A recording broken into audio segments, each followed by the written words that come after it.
Good afternoon, beautiful people of Ekiti State. Good afternoon to our viewers from all over the world. Thank you for joining in this beautiful afternoon on Today in the Dailies, happening live on 24 News Radio and Television. I am Aiba Karinawari. I am not alone, I am with Bukola Comfort. Thank you. So this afternoon we have the following newspapers with us. I have the Matrix newspaper. I have the Leadership. I have Nigerian Tribune. I have the Nation. I have First Daily, and I also have the Punch newspaper. And I have the Guardian. Thank you. Now to the major headlines on each of the newspaper. From the Matrix newspaper, a major headline says Christian genocide. Nigeria must not live in fear over faith. U.S. Congress. It says drama as PDP issues certificate of expulsion to Wike and 10 others. Money Point MFB unveils money book to streamline MSME payments bookkeeping. Armed Forces Remembrance Day, Tinubu National Assembly and Wike pledged 320 million naira to Nigerian Legion. Tinubu, Oti discussed steps towards Nnamdi Kanu's possible release. ASU strike averted, FG approves funding, salary reforms. NAS boy calls on Tubaba to restore reputation. You can pick up the Matrix newspaper if any of these headlines interest you. And from the Leadership, we have Northern Governors order hail General Musa nomination as Defense Minister. Still on the Leadership newspaper, Kano Governor visits community hit by bandit attacks. U.S. House Committee, Nigerian government must disarm militias, return displaced families to their homes. And then the Nigerian Tribune. It says reps begin debate on state policing. Other constitution review bills today. It says as to reach agreement on 40% pay rise autonomy funding. Oshun Adeleke new party to be known before December 13th. Adebayo emerges PDP candidate. US lawmakers meet on escalating violence in Nigeria. Another one here says drama as Goje falls on parliamentary conduct of Akpabio colleagues. Press freedom, IPI, blacklist IGP. Two governors honors DG DSS. And from health here, it says beer belly links to heart damage in men. And from the Nation newspaper, we have you must give us better results. President tells service chief. And also from the Nation newspaper, we have Ibinedo hails First Lady's support on reserved seats for women. Also from the Nation's newspaper, Credit Crops deploy 30 billion naira in consumers' credit. The First Daily, a major headline here says Senate in chaos as Koje Akpabio's clash halts plenary. Another one here says NDDC boss Obunku bags Tinubu award validates First Daily honor. It says Tinubu nominates ex-CDS Christopher Musa as defense minister. Another one here says CSC alerts Nigerians to fraudulent companies, lists unregistered entities. 2027, there's a plot to isolate, eliminate Atiku, Timmy Frank alleges. And from the Guardian newspaper, chaotic yield-tight travels loom as 15 airline faces 65% capacity dip. Still on the Guardian newspaper, Mba presents 1.26 trillion budget, locks Tinubu's economic policies. Still on the newspaper, we have diplomacy, development, and defense don't compete, they complete one another. And from the Punch here, it says US lawmakers, Nigerian reps hold fresh sessions over rising insecurity. UBA group ushers in Yuletide lights up Marina, Lagos. Another one here says PDP crisis, Makinde Block issues, Wike orders expulsion certificate. And here says Adeleke Sean Oshun PDP as Adebayo wins tickets. You can pick up the Punch newspaper if any of these headlines interest you. Now let's go quickly to our news this morning, news in details this morning. I'll be starting off with the Punch. A major headline that stood out for us today is US lawmakers, Nigerians rep holds fresh sessions over rising insecurity. Committee of the United States Congress on Tuesday in Washington, D.C., held a joint briefing over the ongoing kidnappings and the alleged persecution of Christians in Nigeria. The session was held at the instance of President Donald Trump, who earlier on October 31st instructed the House Appropriations Committee to investigate what he described as slaughter of Christians in Nigeria and report their findings to the White House. Separately, the Nigerian House of Representatives will also debate the state of security in the country on Wednesday today. The Congress session, led by House Appropriations Vice Chair and National Security Subcommittee Chairman Mario Dice Ballot, brought together members of the House Appropriations and House Foreign Affairs Committees alongside religious freedom experts. U.S. lawmakers, Nigerians rep holds first sessions over rising insecurity. You can pick up the Punch newspaper for more details. Is this not a beautiful one? At least you could see they are like trying to hold meetings concerning this case of unrest and insecurity in Nigeria.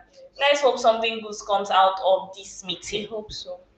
And from the leadership newspaper, Kano governor visits communities hit by bandit attacks. Kano State Governor Abba Yusuf has conducted an on-the-spot assessment of communities affected by recent bandit attack in Sayanwa and Shanono local government area. He assured the residents of immediate reinforcement of security personnel and stronger intelligence operation to curb the resurgence of criminal activities.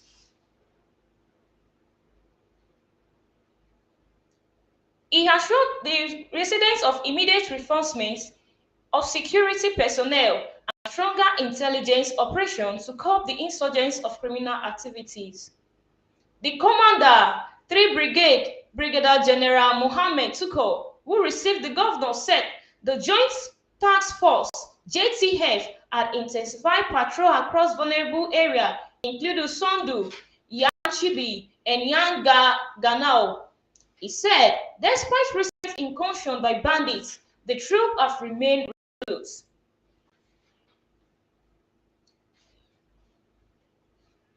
Kano governor visits communities hit by bandit attacks. For full details on this news, you can pick up the leadership newspaper.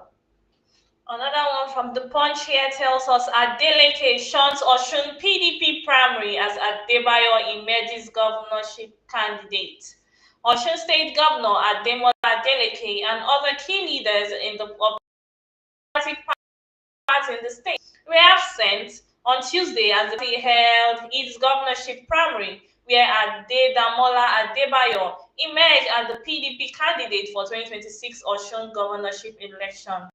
Adebayo polled 919 votes out of 57 accredited delegates who participated in the exercise held in Oshobo. Declaring the result, the chairman of the primary election committee, Humphrey Abba, said, "Void votes 20. We told you earlier that one of the aspirants withdrew. The candidate that got the remaining votes is Adebayo Adedamola with 919 votes and stands elected and returned." Shortly after the exercise ended, the Speaker of the Osun State House of Assembly, Adewale Ebedun, led some lawmakers to the venue and confronted individuals still in the premises. A fracas ensued during which a man believed to be a staff member of the Independent National Electoral Commission was assaulted by a suspected hoodlum. Adeleke shuns Osun PDP primary as Adebayo emerges governorship candidate. You can pick up the Punch for more details. I think in every PDP meeting or any thing that they've been holding these past few weeks. They've always been having one fracas or the other, one problem or the other. I think that is why Adeleke had to remove himself from such problems that is have been happening in the PDP these past few days. Still on the leadership newspaper, Northern governors order hail General Musa's nomination as defense minister. Kaduna State Governor Uba Sani Caleb Mutwang of Plateau State, Northern Socio-Cultural Organization Arewa Consultative Forum (FCF) and the Middle Belt Forum (MBF have welcomed the nomination of Christopher Musa as the new Nigerian Minister of Defense by President Bola Ahmed Tinubu. President Bola Ahmed Tinubu on Tuesday nominated General Musa as the new defense minister, pending Senate clearance. According to a statement by presidential spokesman Bayo Ononuga in a letter to Senate President Godswill Akpabio, President Tinubu conveyed General Musa nomination as the successor to Alhaji Muhammad Badaru Abubakar, who resigned on Monday. General Musa, 58, was the Chief of Defense Staff (CDS) from 2023 until October 2025, when he was replaced by President Tinubu. Kaduna State Governor Uba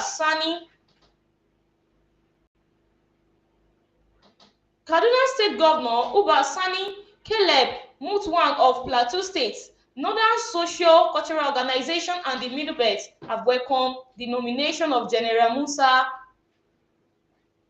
Northern governors order hails General Musa nomination as defense minister. For more details on this news, you can pick up the leadership newspaper. From the Nigerian Tribune here, it says US lawmakers to meet Tuesday over escalating violence in Nigeria. US lawmakers will on Tuesday hold a joint congressional briefing to examine what they described as escalating violence and alleged targeted persecution of Christians in Nigeria. The session, convened by the House Appropriations Committee, will be led by the committee's vice chairman and chair of the National Security Subcommittee, Mario Diaz-Balart. According to the notice shared on X by Congressman Riley Moore, the briefing will draw participation from the members of the Appropriation Foreign Committees and Financial Service Committees. Representatives of the U.S. Commission on International Religious Freedom and other experts are also expected to provide testimony. U.S. lawmakers to meet Tuesday over escalating violence. You can pick up the Nigerian Tribune for more details. This news is coming from the Nation newspaper. You must give us better results, President tells service chiefs. President Bola Ahmed Tinubu yesterday ordered service chiefs and the head of intelligence agency. The president demanded greater efficiency, stronger coordination, and improved execution of operational strategies across all theaters of operations. He gave the directive during a meeting at the State House in Abuja. The meeting came amid renewed efforts by the Tinubu administration to stabilize troubled region and guarantee a peaceful festive season for citizens. Also yesterday, the president nominated immediate past Chief of Defense Staff, General Christopher Musa, to replace Alhaji Abubakar Badaru as Defense Minister. You must give us a better result, President tells Service Chief. For more details on this news, you can pick up the Nation newspaper. And the last news from me today is coming from the Matrix. It says, Armed Forces Remembrance Day, Tinubu, National Assembly, Wike, pledged 320 million naira to Nigerian Legion. President Bola Tinubu on Tuesday in Abuja donated 200 million naira to the Nigerian Legion, assuring that the government will give more attention to the well-being of the military, injured officers, and families of the fallen heroes. The President of the Senate, Senator Godswill Akpabio, and the Deputy Speaker of the House of Representatives, Honorable Benjamin Kalu, who attended the ceremony, donated 100 million on behalf of the National Assembly. The Minister of the Federal Capital Territory, FCT, Yesom Wike, donated 20 million naira. President Tinubu spoke at the 2026 Armed Forces Remembrance Day Emblem Appeal launch at the Presidential Villa. Armed Forces Remembrance Day, Tinubu, National Assembly, Wike, pledged 320 million naira to Nigerian Legion. You can pick up the Matrix newspaper for more details. This one that Wike is pledging 20 million. Are you sure it's not to save face considering what happened between him and that army man at the land issue? So funny. Okay. From the Nation newspaper, Igbenegor hails First Lady's support on reserved seats for women. House of Representative member from Ovia Federal Constituencies of Edo State, Omosede Gabriela Igbenegor, has applauded First Lady Senator Oluremi Tinubu for her support for the bills on reserved seats for women. Speaking in response to the First Lady's remark at the dinner in Abuja, the lawmaker described the advocacy as bold and timely. Mrs. Omosede described it as a strong and visionary step toward inclusive governance, noting that Nigeria's progress must be built on the full participation of women at all levels of decision making. Her Excellency's voice on this important matter reinforces the truth that gender inclusion is not a favor to women, it is a necessity for national development. Igbenegor hails First Lady's support on reserved seats for women. And with me, the last on this news today in the dailies is coming from the Guardian. Chaotic Yuletide travels loom as 15 airlines faces 65% capacity dip. The local air transport sector is heading into the Yuletide peak period with a chaotic travel schedule and mass disruption on the horizon. The pessimism is not unrelated to the state of the equipment in coping with the high demand of the Christmas period. Why the local airlines are battling a record high fleet depletion that has reduced the number of serviceable aircraft to 38. The airport's navigational instruments still lack a guarantee of steady flight operation in the poor visibility of the Harmattan season. Worried by the double jeopardy, Industry Watcher said that the developments will push the system beyond its limits through December and January, including that passengers are headed to one of the most chaotic holiday travel seasons in decades, exposing systemic failure in the country's air transport system. About 4 years ago, the total aircraft in the fleet of the airline was 107. This dropped to 44 in 2024, only to further slide to 38 this year. That left the sector with about 64.5% drop in fleet capacity in less than 5 years. You can pick up the Guardian newspaper for more details on this news. And this will bring us to the end of this Today in the Dailies for today. Thank you for joining us. Stay tuned for tomorrow news updates. We hope that you have a great day. Bye. Bye. I am Ira Karina Hawari. And I am Bukola Comforts.